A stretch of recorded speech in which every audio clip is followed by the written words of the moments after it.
Deception, decoys, and a double-barrel attack. We get you the inside story of how the United States targeted 3 nuclear sites in Iran, used the B-2 bombers and multiple B-2 bombers flanked by 125 aircraft in all. 4th generation and 5th generation fighter jets, they moved in tandem. The B-2 bombers that took off from continental United States of America. 2 Deception aircraft that went towards the Guam Air Base in the Pacific. The rest just turned around and flew straight, repeated mid-air refuelings, and they went straight non-stop to bomb Fordo, Natanz, and Isfahan. Is Iran's nuclear weapons dream dead? Will Iran retaliate? And how will Iran respond beyond the strikes that have taken place on Israel? Will it shut down the Strait of Hormuz next? What will be the global impact? Many questions that we get answers to over the course of the next 1 hour. I'm Gaurav Sawant. As always, let's get started with the headlines on India First at 8. Stunning details of Operation Midnight Hammer. B-2 bombers took off from the Whiteman Air Base in Missouri to strike nuclear sites in Iran. US submarines fired over 24 Tomahawk cruise missiles at Natanz and Isfahan.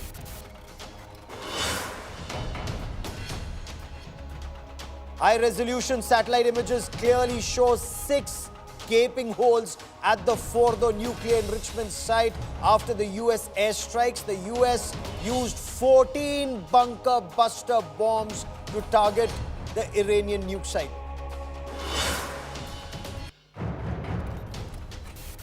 Amidst escalating tensions in West Asia, Iran considers closing down the Strait of Hormuz, which is the route for 1/5 of crude oil and gas supplies.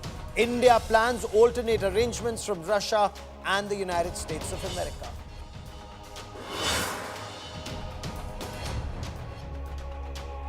After US attacks 3 key nuclear sites in Iran, Tehran pledges revenge, including against the United States of America, promises retaliation with all means, says US military and civilians in the region are now potential targets.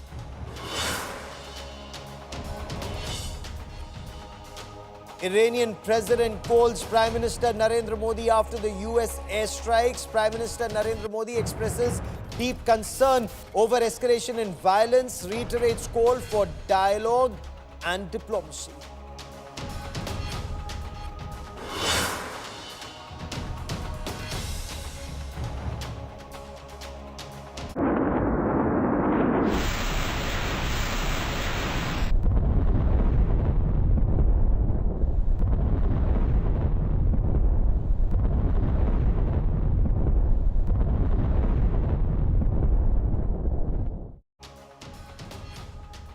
Our top focus story on this special broadcast is the US attacks in Iran and the scale, the size of this massive offensive that took place. 125 fighter jets of the United States of America. Now, these included 7 B-2 bombers, B-2 Spirit bombers. They are large stealth bombers, the only aircraft that are capable of carrying the GBU-57 bombs. These bunker busters weigh 30,000 pounds. Imagine each bomb that weighs 30,000 pounds has about 5,600 pounds of explosives. Now, 14 of these were used to bomb Natanz and also Fordo.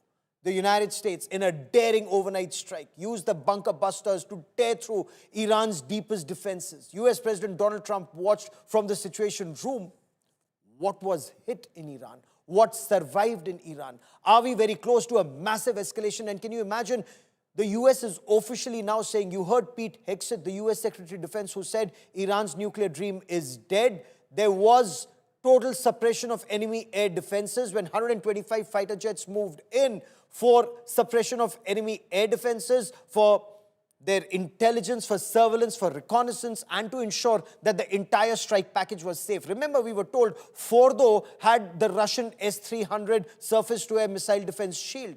It was not operational. It could not detect the aircraft coming in, destroying the target, and 30 minutes later, leaving. We get you more in this report.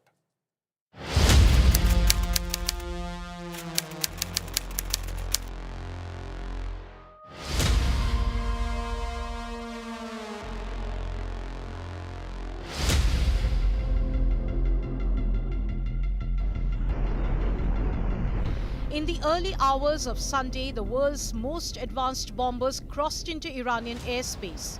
7 B-2 Spirit stealth bombers flying out of Missouri headed for one of the most fortified targets on Earth.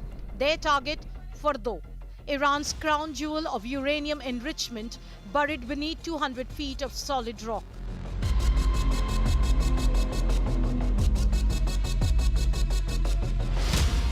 To breach it, America deployed 12 of its most secretive weapons. The 13,000 kg GBU-57 massive ordnance penetrator or bunker buster, capable of slicing through 60 meters of reinforced concrete and designed for movements just like this. Alongside Fordo, the US also struck Natanz and Isfahan using 30 Tomahawk cruise missiles launched from submarines in the Gulf. Massive ordnance penetrators that can each penetrate 200 feet into concrete reinforced field, let alone a mountain, will definitely destroy whatever it was trying to destroy in Fordo, which is a massive complex. And the 14 of 15 nuclear scientists, the plutonium enrichment site that has been hit, multiple of these sites have been destroyed.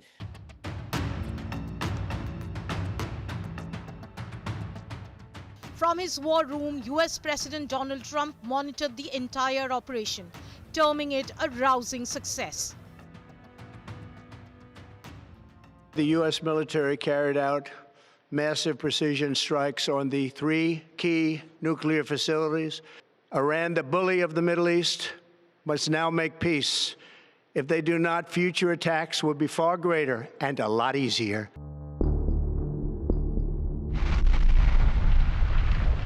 But Tehran is downplaying the damages. Iran also claims sensitive materials were removed before impact. A move that, if true, may have averted environmental catastrophe. Due to the steps we had taken before to ensure our citizens' health and safety, even despite this criminal attack, we have had no radiation contamination or any radiation outside our nuclear sites. People can continue their normal lives around the sites without any concerns. Iran's claims have been confirmed by the UN nuclear watchdog, which reports no increase in radiation levels after the US attack. Nevertheless, America's strike, the first direct hit on Iran's nuclear core, sends a clear message. Even the most protected sites are not untouchable. This way, no warning shot.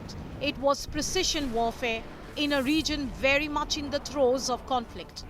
And the world is one misstep away from a wider war. Bureau Report, India Today.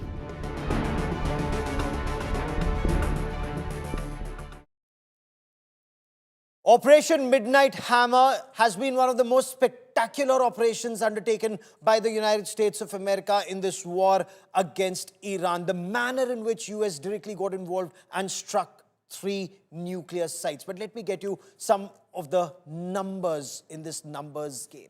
7 B-2 Spirit bombers were used, but 7 were a part of 125 fighter jets that were involved. Now, that's the level of the package that the United States mounted. And these fighter jets, majority 4th and 5th generation fighter jets, were launched from multiple sites and air bases across the world. A very complex operation where they maintain near total radio silence. So the B-2 bombers were 7 in numbers, each carrying 2 GBU-57 bunker buster bombs, 125 fighter jets.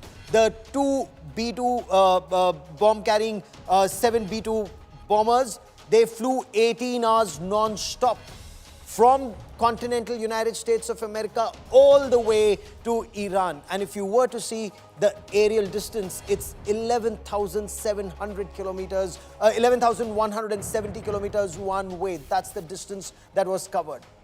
It took 25 minutes of intense bombing. 25 minutes, 2:10 Iran time, they moved in, carried out the intense bombing, and in about half an hour, they were out. 14 bunker busters, the GBU-57s, each weighing 30,000 pounds, were dropped. 5,600 pounds of explosives, that was dropped. But that's not all.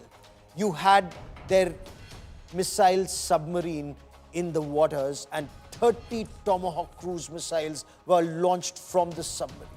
75 precision munition was fired in this operation at the 3 nuclear sites, and also for suppression of enemy air defenses. And Fordo, remember, we've been talking about Fordo all throughout. Fordo was that very critical nuclear enrichment plant that was nuclear plant that was there in the mountains about 90 miles south of Tehran. That was taken down. Isfahan was taken down. Natanz was taken down. Tehran has been trumped by the United States of America in Operation Midnight Hammer, and that's very clear. The Pentagon revealed that the US used deception and decoy to hit Iran. The B-2 bombers were initially, when they were launched from the Whiteman airfield in Missouri, they were launched towards Guam in the Pacific. So everyone thought, fine, they've gone for a staging operation. They may be launched perhaps sometimes later. Perhaps there was more time. But those were just the deception aircraft. They were decoys. The main package was launched later at night and flew non-stop. Multiple mid-air refueling stops in that 18-hour-long flight. The B-2 stealth bombers flew directly to Iran, carried out the strike, and then directly flew back to the Whiteman Air Base in Missouri. Let's get the US Chairman Joint Chiefs of Staff, General Dan Kane, talking about this operation. Last night, on the President's orders, U.S. Central Command, under the command of General Eric Kurilla, executed Operation Midnight Hammer, a deliberate and precise strike against 3 Iranian nuclear facilities. This was a complex and high-risk mission carried out with exceptional skill and discipline by our joint force. I want to thank every service member, planner, operator that made this mission possible. Their actions reflect the highest standards of the United States Armed Forces. This operation was designed to severely degrade Iran's nuclear weapons infrastructure. It was planned and executed across multiple domains and theaters with coordination that reflects our ability to project power globally with speed and precision at the time and place of our nation's choosing.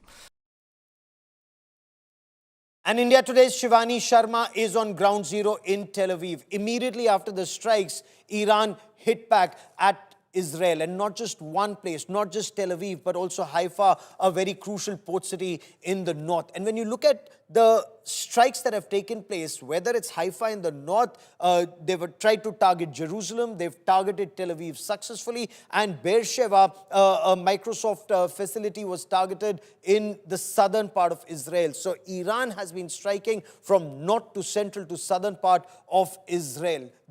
After US strikes, the Islamic regime launched a fresh wave of attack. And perhaps the first time they used a hypersonic missile to target Israel. An array of Iranian missiles were seen over the skies of Israel. Now, remember, Israel has a very complex air defense system. They have the Iron Dome, they have the David Sling, they have the Arrow 1, Arrow 2 missile defense systems. Then they have US aircraft, they have the Israeli Air Force aircraft. You have ships in the Persian Gulf and in those waters. All of them intending to take down the incoming threat. But when you have a hypersonic missile coming in at perhaps 10, 11, 12 times the speed of sound, there's not much that can be done. And India Today's Shivani Sharma is on ground zero. She sent us these reports. India Today is right now at the port city Haifa, and this is the area which is the most important economic hub of Israel. You see the kind of buildings that are here. This is a busy city. The port city, it has a number of oil refineries out here, and important ports. The Adani port is also present here in Haifa city. So there were some reports from Iran that there are some devastation in this port, but what we see from here, we do not see any signs of damages from where we see. So this is the Haifa port, and Israel had also clarified that the reports that are coming in about the damages are not any major damages that have been reported here. in Haifa. The threats were neutralized timely. So this is the port city. While we were also showing that in Haifa city, other places, there are damages. But here, there was one report of damage this week. But right now, in today's attack that had come from Iran, we do not see any major devastation at this area. And let us tell you about this area. This is the major economic hub of Israel. It has multiple companies, multiple universities, many buildings are present out here, oil refineries, port business. So this is an important part of Israel from where we have heard about the attacks that were targeted by Iran. And Iran has been trying to hit this city, but Israel has been defending it strongly. This is Shivani Sharma getting you the ground report from Haifa in Israel amid the growing conflict between Iran and Israel.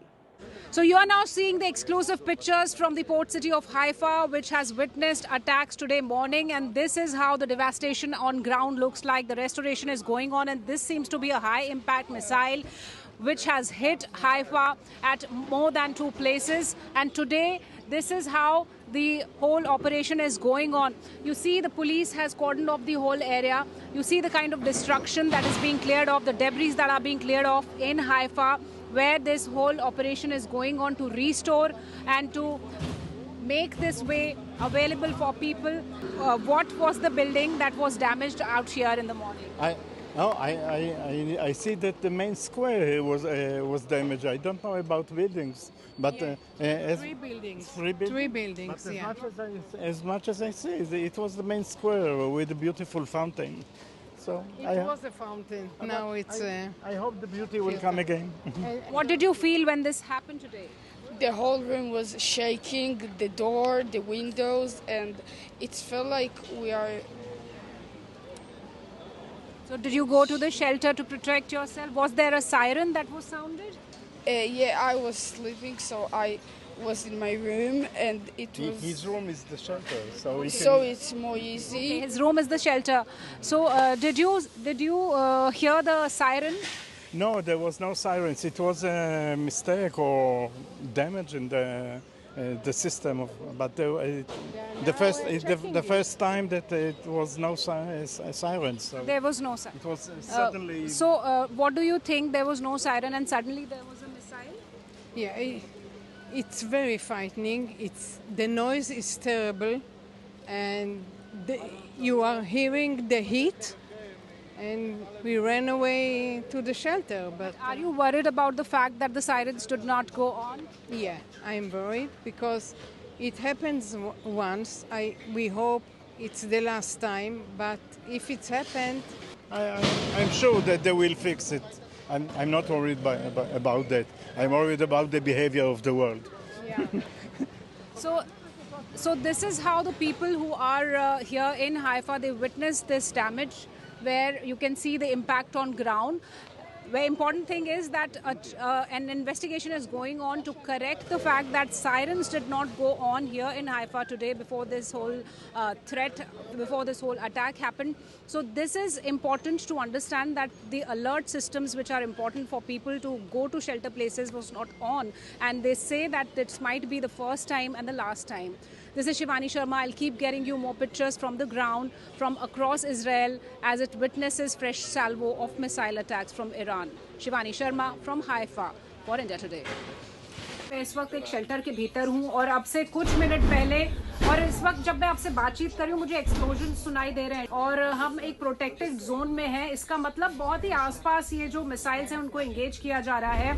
अब से कुछ देर पहले ये हमला यहाँ पर शुरू हुआ है और एक अलर्ट आया कि क्रिटिकल जोन में है आप इस वक्त. तो आप देखिए ये सब लोग अंदर इस वक्त मौजूद हैं और इसका मतलब बाहर इस वक्त कुछ बड़ा चल रहा है क्योंकि इस वक्त हमें काफ़ी तेज़ धमाके सुनाई दे रहे हैं. हालांकि हम एक प्रोटेक्टेड जोन में है लेकिन परिस्थितियाँ कुछ इस तरह की हैं कि बहुत ही अनसर्टेनिटी है.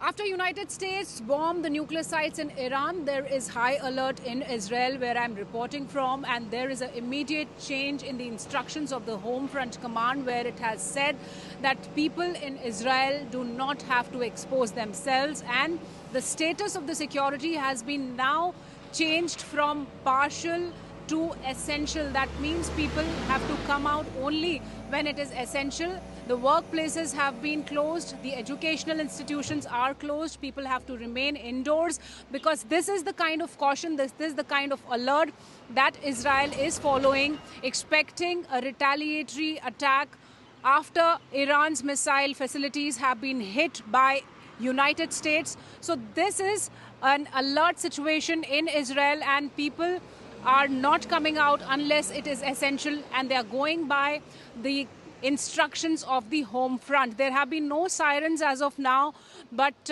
anything can happen anytime. There's a lot of uncertainty and the situation is still developing. People have been prohibited to have gatherings, to stay out for long unless it is essential for them. The essential services are going on, but other than that, people have been instructed by the Home Front Command to stay indoors and to follow the instructions. So this is how the Israeli Defense Forces are cautious. They are keeping an eye on all these evolving developments in this situation. I'll keep updating you about what's happening in Israel. That happens to be the epicenter of this Iran-Israel conflict, with United States being a part of it. This is Shivani Sharma for India Today from Tel Aviv. I quickly want to bring into this conversation my colleague Sandeep Unnithan. Sandeep, when you look at the ground situation right now, even as we speak, you have Israeli Air Force that's bombing a nuclear site and an airbase, the Ashura airbase in Iran. But Iran still retains the capability to strike back and to hit back. How much of that capability remains with Iran post the US strike? Well, Gaurav, it's hard to tell, but we can just estimate based on what has been publicly known. The fact is that Israelis claim to have taken out between 25 to 30% of their launchers, a large number of their ballistic missile launchers. But still, there are, Iran retains significant amount of ballistic missiles, Gaurav, and the launchers to launch them from. So you're talking anywhere between 2,000 to 3,000 ballistic missiles that Iran still retains, because this is, like I said earlier, this is a capability Iran has built up over the last 2 decades, when it decided that it didn't have an air force, so they're going to compensate for it by building up a ballistic missile force. And they have not only built ballistic missiles themselves, they've given it to their allies, to their proxy actors like the Houthis, for instance, in Yemen. And these are all very advanced kind of ballistic missiles. They were the first to fire, in fact, multiple anti-ship ballistic missiles, which the Houthis fired for them. So Iran's got a significant force in being. So today's strikes would not have degraded their military capacities that much. It would have put their nuclear program back by a few years or possibly even a decade, but their conventional military capabilities, their capabilities to launch ballistic missiles to target Israel and possibly in the future other Arab countries or US bases in the region, that is pretty much intact, Gaurav. Is that then what happens over the next 24 to 48 hours? Because even as we speak, there's breaking news coming in. The United Nations Security Council will hold an emergency meeting at 12:30 on Monday to assess the latest situation on ground after the US strikes on Iran's nuclear facilities. And this meeting has been sought by several countries, including permanent members of the UN Security Council, Russia and China. After this attack, Iran's permanent representative to the United Nations, Amir Said, sent out letters to the UN Secretary General Antonio Guterres, who incidentally had criticized the US action, and the United Nations Security Council's rotating president, Guana, is the rotating president right now, calling for an emergency session on the American bombing. And Pranay Upadhyay, my colleague, joins me for more. This is where the United States would be in the line of fire, a permanent member of the Security Council, directly in the line of fire of 2 other permanent members of the Security Council, China and Russia. But in a way, Pranay, this also shows the weakness both of the United Nations and the International Atomic Energy Agency.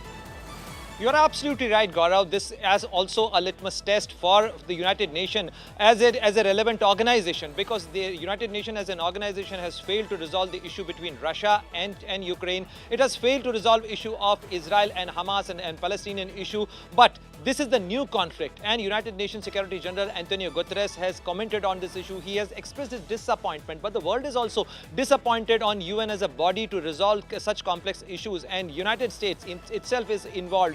The United Nations, where the US, where the United Nations building is situated in New York, there the the US is involved in a conflict on Iran. Iran has written a letter to United Nations Security Council to convene an emergency meeting after a few hours, around 12:30 hours India time on Monday AM.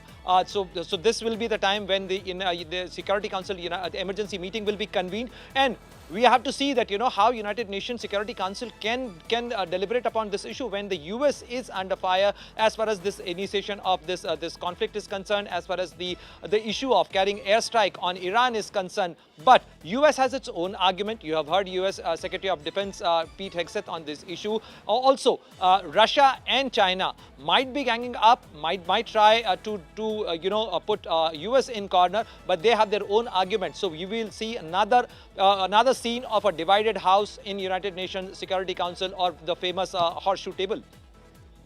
And we'll track that story very closely. Many thanks, Pranay Upadhyay and Sandeep Punithan, for joining me on this special broadcast.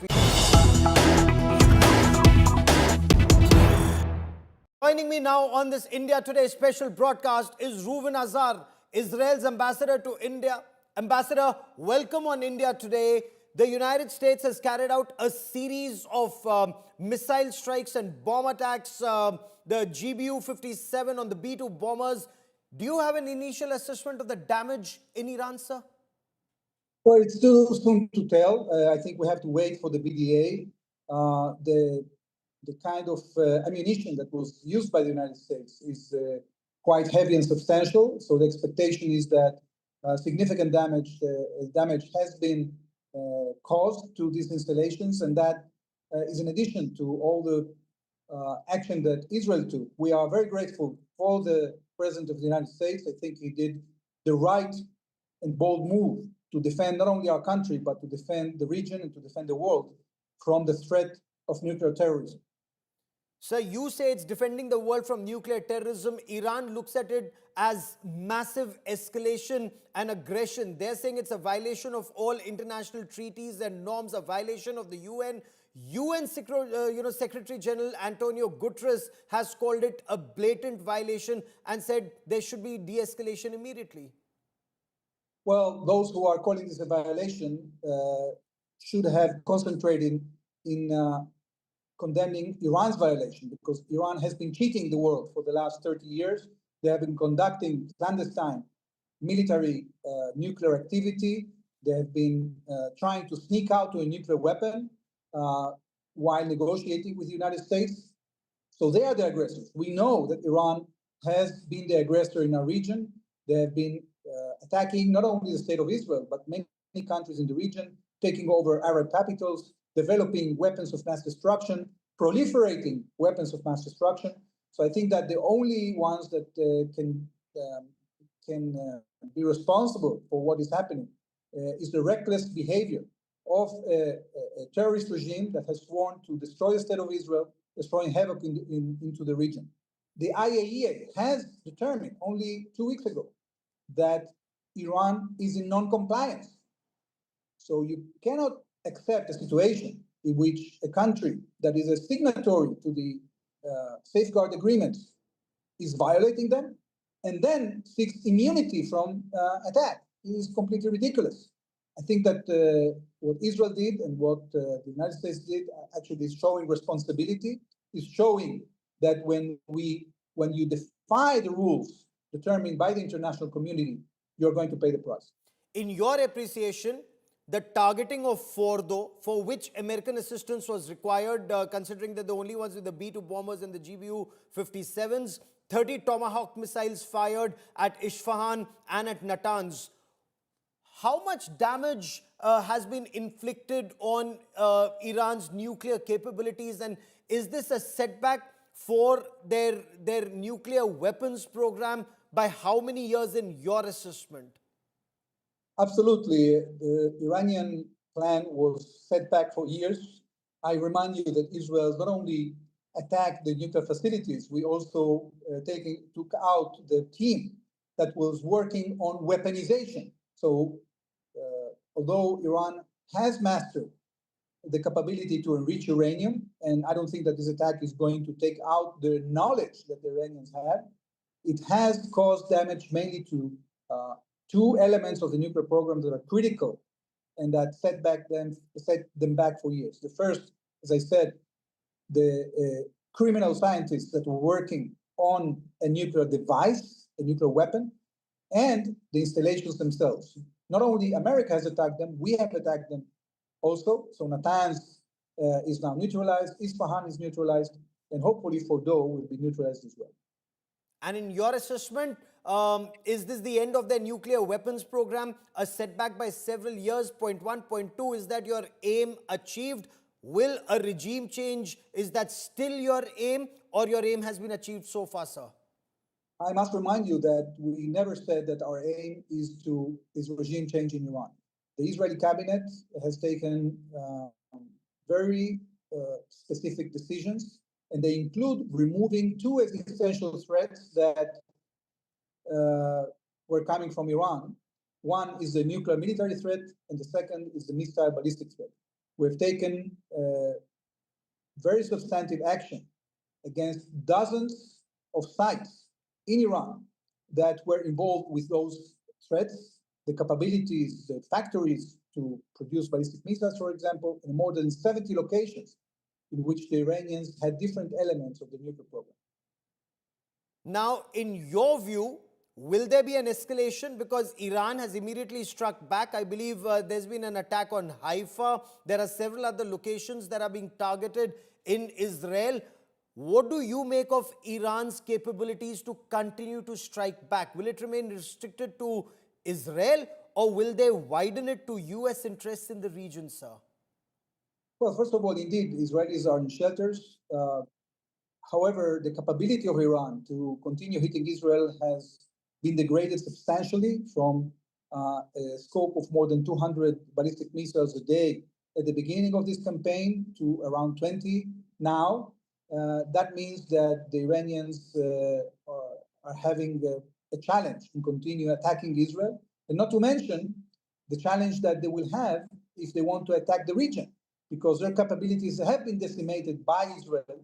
And therefore, I'm optimistic that if Iran continues this, first of all, I hope that they will not continue and that they have gotten the message. But if they decide to continue, I think I'm optimistic regarding the capability of both the United States, Israel, and other countries in the region to actually retaliate in an efficient way and prevent from Iran causing the damage it is threatening to cause. Ambassador Azhar, in your appreciation, was the US strike a one-off? Has that aim been achieved, especially at Fordo, or in your view, would more precision strikes be required? And there were some reports that seemed to indicate, and on India Today we had that report, that Iran was able to use trucks to move some of the material from Fordo to other places. Are there other sites where it could still be trying to, one, enrich uranium, two, speed up the process of making the 9 atom bombs, as your Prime Minister put it, sir? Well, first of all, I think we have to listen very carefully to the voice of President Trump. And I don't have to add anything to that. I think he was very clear that if Iran takes action against American interests, the United States will retaliate very forcefully. Regarding the capabilities of the Iranians to continue sneaking out to a nuclear weapon, I think that we have proved the capability to prevent that. At this point, we have complete control over Iranian skies. We are hunting down illicit activities, including launchers of missiles, which we have degraded for more than 50%, including nuclear activities. So we will keep alert. If we see that Iran continues with its plan to create a nuclear weapon, we will not hesitate to take action again. And in your view, if this battle of attrition continues for long, Is it advantage Iran and disadvantage Israel, considering your civilian areas are being targeted, whether in Haifa or in Tel Aviv or like in the past in Beersheba? Well, the Israeli cabinet will have to make decisions. If we see that Iran continues to attack us, they will have to decide what measures to take in order to neutralize this threat. Do you see today's operations as a success, and do you think this will compel Iran to come to the talks table with the United States of America, usher in peace, or lead to further escalation? Militarily, this is the huge success. I think that what the Israeli security forces, the IDF, the Mossad, and other agencies have done is absolutely remarkable. This will be written in the pages of history. And their move to remove these existential threats from Israel actually is going to secure the future of Israel for generations to come. And it has been very effective. Whether this is going to bring back or to bring the Iranians seriously to the negotiating table remains to be seen. We hope it does. And we hope peace will prevail, because if we don't actually take action against aggressors, it's very difficult to promote peace.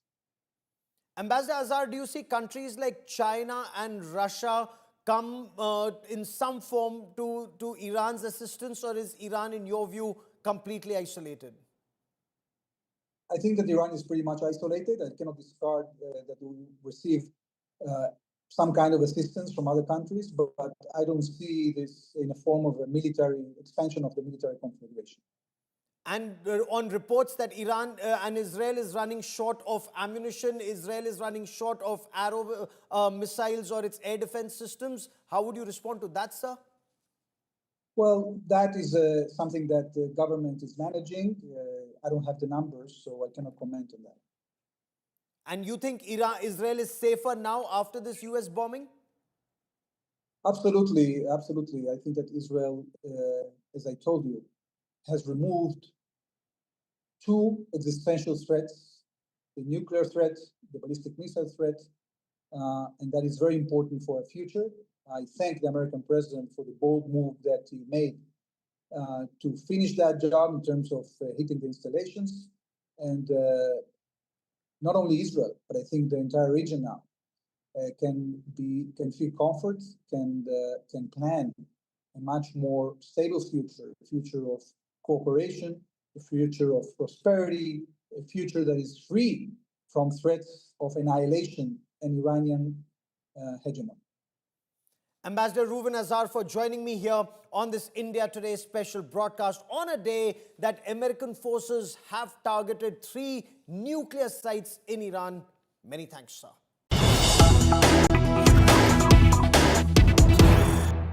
Your appreciation of these 6 GBU-57 bunker busters targeting Fordo and 30 Tomahawk cruise missiles at Isfahan and Natanz. Is it the end of Iran's nuclear weapons program for now? How long will this setback be for Iran?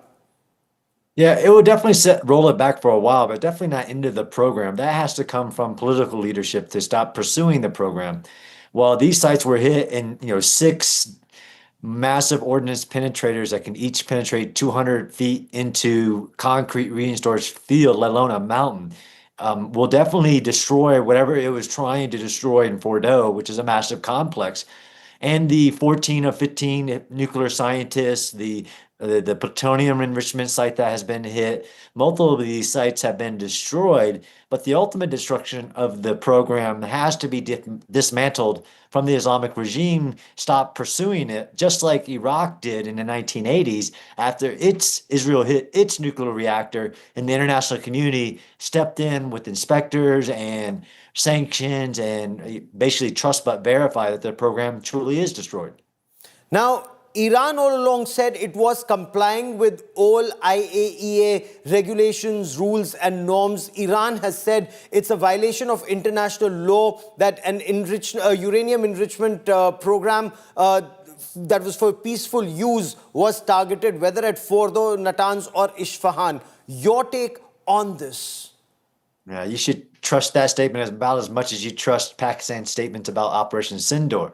I mean, the IEA, the same one they're talking about, on the morning before Israel struck, for the first time in 20 years, voted that Iran was in violation of the non-nuclear proliferation obligation. It was enriching uranium beyond what it would need for clean energy, but trust me, that's not why they're doing it. Uh, all intelligence, global intelligence, said that Iran was not negotiating in good faith, was rushing to a bomb because that would change the strategic framework. And when you have another terrorist regime with a bomb, let alone what they'll do with it, but that also would free them up to continue their global export of terrorism, launching terrorist attacks into Israel from every direction. And is Iran now dissuaded enough, in your appreciation, to pursue that nuclear weapons program, or facilities like Bushehr still exist? They will now actually want to speed it up, cut corners, and put that bomb together. Benjamin Netanyahu's apprehension was within weeks, if not months, they can put together 9 atomic bombs. Yeah, I think that's no longer the situation. What had the destruction that Israel was doing already was very good. The United States stepped in to hit some sites that Israel couldn't do without great risk to their soldiers on the ground, putting soldiers on the ground to do a deep raid, basically. The program has been rolled back, but will this cause the Ayatollah to finally say, okay, I won't have a nuclear program. I won't try to restart it. I won't try to find more nuclear scientists and create more sites, because they could do that if you left them alone now. That's the ultimate only into this. It's not just the destruction of it, but the agreement from the Islamic regime that they're not going to continue with the program. Does the regime stay, in your appreciation, or is this endgame Ayatollah Ali Khamenei's regime? That's up to him. Hopefully he doesn't make the fatal, awful decision to strike at a U.S. installation in the region or anything as reckless as that. Right now, both the United States and Israel say that that's maybe a great outcome, but it's not the objective of this operation, which is the rollback of the nuclear program. So, in your appreciation, has the aim been achieved, the aim that Israel set out with, the aim for which it needed US help, especially for Fordo, since nobody else has the B-2 bombers and the GBU-57 MOPs? Now that that's been done, do we see peace talks move forward? I hope so. I definitely hope so. You would think, I mean, we usually put rational actor theory here. The United States and Israel have both said from the beginning, and although President Trump said 2 weeks, with 2 days is within 2 weeks, but I absolutely think that all political lines are open right now, and that this should be, but I don't know for sure if this will be the kind of tipping point to force the Islamic regime to say, yes, I'll give it up, or does more destruction necessary? Okay, because there are some reports that seem to indicate US bases in the region are on a state of highest alert, because this is where Iran could retaliate. And should that retaliation happen, whether on US interests in the region or on Israel, do you foresee massive escalation? That would definitely be massive escalation. President Trump has made that clear, and if people haven't learned that so far, is take his word to value. They aren't false red lines. That would be crossing a red line. Many of those installations have had many personnel moved, increased security measures.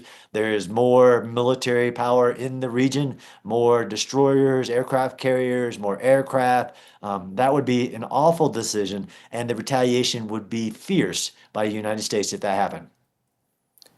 How would Iran be reacting to this? A state of shock, or a state where they would have wargamed this and there are systems that they can put in place to respond and retaliate? Because there are some reports that seem to indicate that even Fordo had been vacated weeks, if not months ago, and they have facilities like Bushehr that are still operational. Yeah, I don't know about those intelligence reports. This was a very surprise operation. Yes, the personnel could be evacuated, but not the centrifuges, not that critical infrastructure. I don't know what Iran will do. I mean, Israel was conducting at will strikes 8 hours before this operation. Israel's had great success at destroying ballistic missile launchers, ballistic missile supplies, the leadership. So no, I don't think they're going to enact a war game. They lost over 25 senior leaders in the entire military. The guy they tried to put in charge of the military to replace the old guy was eliminated after the second try by Israel. They're totally infiltrated by the Mossad. I think they're in chaos, and they need to make decisions if they want to survive. And nobody's saying that they can't survive, that they need to make different decisions than planning a retaliation, because even their retaliations thus far have been weaker than on the first day. Less missiles are getting through, zero drones are getting through, and Israel is striking them at will. And yet Iran says they haven't used some of their newer generation weapons. They haven't used their hypersonic missiles. They haven't used some of their supersonic missiles. That generation of weapons, they say, is still to be used. Only a third by some accounts, half by others of their launchers have been destroyed, which means they would still have half of their launchers intact. Do you see an escalation? Yeah, no, I definitely see the possibility that they will respond irrationally. And you're right, I wouldn't count on their hypersonics and their what they believe is hypersonic. They do have some very large ballistic missiles they have not used. 1 ton, and they tested a 2-ton ballistic missile 2 weeks before this operation began. They could make a really bad decision and hit civilian sites and cause a mass casualty event still. They're still dangerous. They're still lethal. They still get a chance to determine their future. Okay.